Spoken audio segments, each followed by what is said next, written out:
राम जय। नमस्कार दोस्तों, स्वागत है आप सभी का आपके अपने ही परिवार हनुमान सेवा परिवार में। आशा करते हैं इस दीपावली के पावन पर्व पर कि प्रभु श्री हनुमान जी और महाराज जी आप सभी पर असीम कृपा बनाए रखें और सभी भक्तों के जीवन को सदैव त्यौहार में रखें। दोस्तों, बाबा महाराज का सानिध्य कुछ इतना अलौकिक रहता है।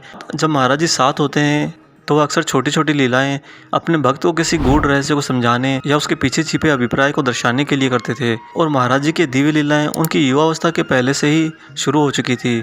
और जिन बातों से शायद ऐसा भी लगता है कि महाराज जी ने सिद्धियां प्राप्त नहीं करी, अपितु सिद्धियां स्वयं उनके अंदर विद्यमान थी।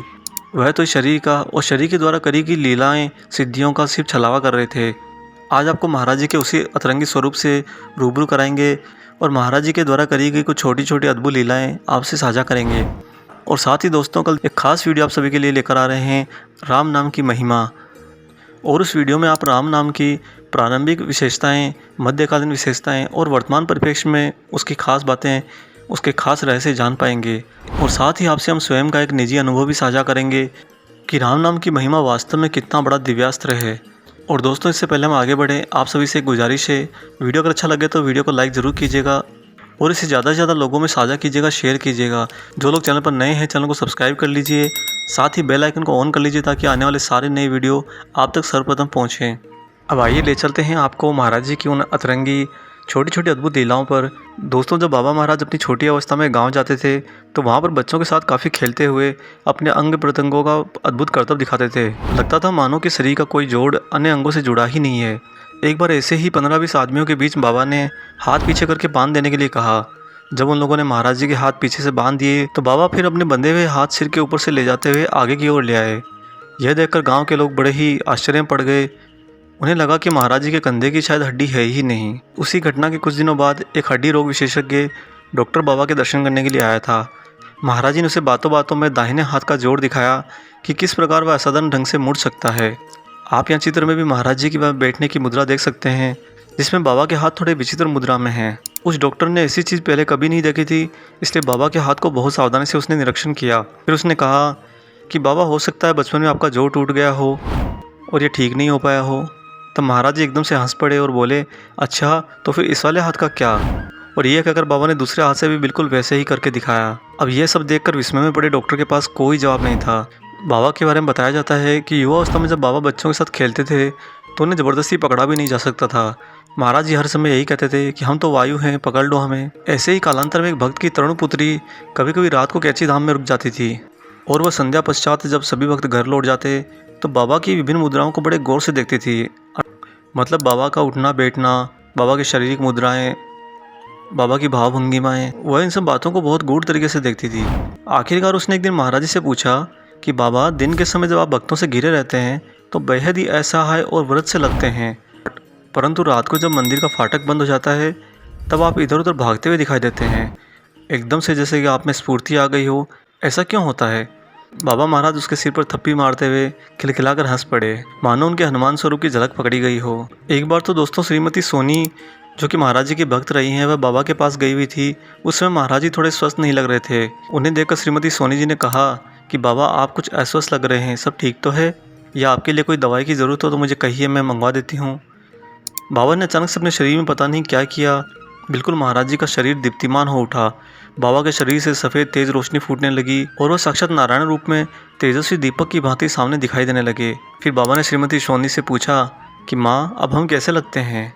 वे बोली, अब आप बिल्कुल दिव्य दीपक की भांति लगते हैं।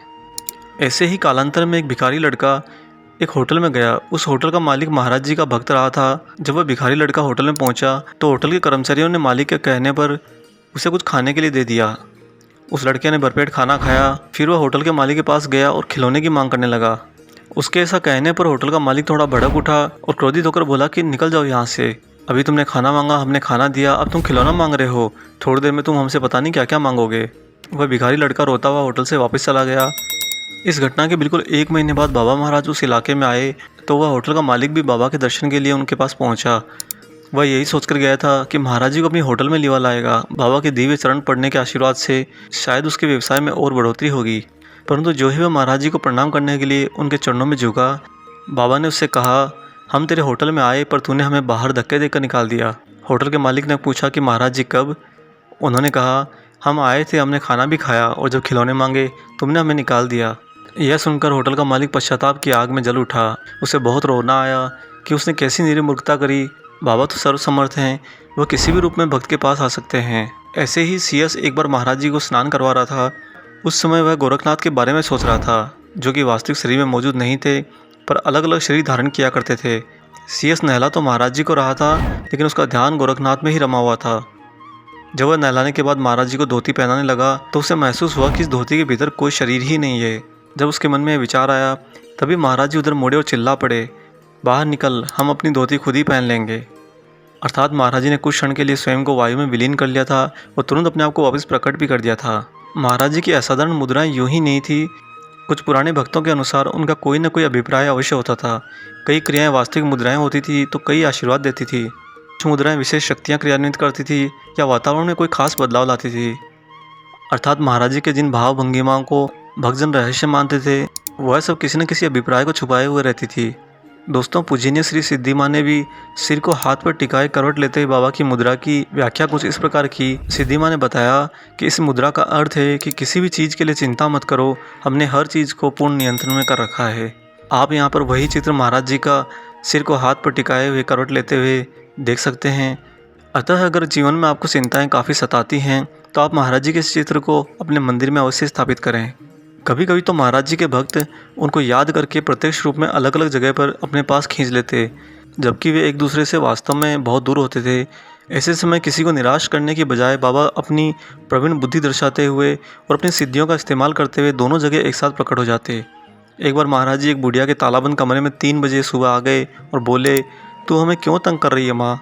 हुआ यूँ था कि उस समय मध्य रात्रि के 3 बजे वह बुढ़िया महाराज जी का ही पूजन कर रही थी और करुणानिधान बाबा महाराज भला कैसे अपने भक्त की इच्छा को अधूरा रख सकते हैं। महाराज जी तो हर जगह हर पल रहते हैं। यह सिर्फ भक्त के ऊपर निर्भर करता है कि वह महाराज जी से स्वयं को कितना दूर रख पाता है। इस प्रकार महाराज जी की अनेकों छोटी छोटी लीलाएं भक्तों के जीवन में बहुत बड़ा अर्थ देकर जाती थी, जिससे भक्तों का कल्याण हो और उनका आने वाला जीवन सजे संवरे।